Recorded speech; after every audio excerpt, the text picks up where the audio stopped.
আসসালামু আলাইকুম। প্রিয় দর্শক, জানিয়ে দিব আরব আমিরাতের আজকের ৩টি খুবই গুরুত্বপূর্ণ আপডেট।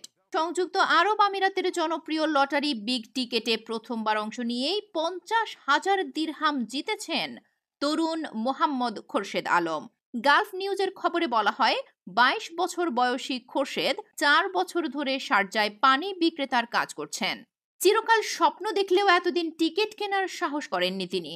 অবশেষে গত জুলাইয়ের ২০ জনের একটি দল গঠন করে বিগ টিকেট সিরিজ ২৭৭ নম্বরে অংশ নেন এবং প্রথমবারই পুরস্কার জিতে নেন। অন্যদিকে সংযুক্ত আরব আমিরাতে গ্রীষ্মের তীব্র গরমের কারণে নতুন নির্দেশনা দিয়েছে। সকাল ৯টা থেকে বিকেল ৫টার মধ্যে জানাজা ও দাফনের কাজ না করার আহ্বান জানানো হয়েছে। আমিরাতের গ্রীষ্মকাল শুধু অস্বস্তিকর নয়, বরং অত্যন্ত ঝুঁকিপূর্ণ।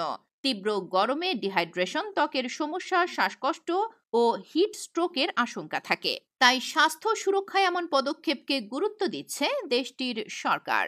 সংযুক্ত আরব আমিরাতের দুবাইয়ে পরীক্ষামূলকভাবে একটি নতুন পাইলট প্রকল্প চালু হয়েছে, যেখানে ট্রাফিক জরিমানা পরিশোধকে রেসিডেন্সি ভিসা ইস্যু ও নবায়নের সঙ্গে যুক্ত করা হয়েছে। নতুন নিয়ম অনুযায়ী ভিসা নবায়নের আগে বাসিন্দাদের সমস্ত বকেয়া ট্রাফিক জরিমানা পরিশোধ করতে হবে। General directorate of residency and foreign অ্যাফেয়ার্সের মহাপরিচালক জানান, বর্তমানে এই আইন শুধু দুবাইয়ে পাইলট পর্যায়ে রয়েছে এবং পুরো আমিরাতে কার্যকর নয়। দুবাই বিমানবন্দরের জিডিআরএফ এই কেন্দ্রেও এই মুহূর্তে এটি প্রযোজ্য নয়।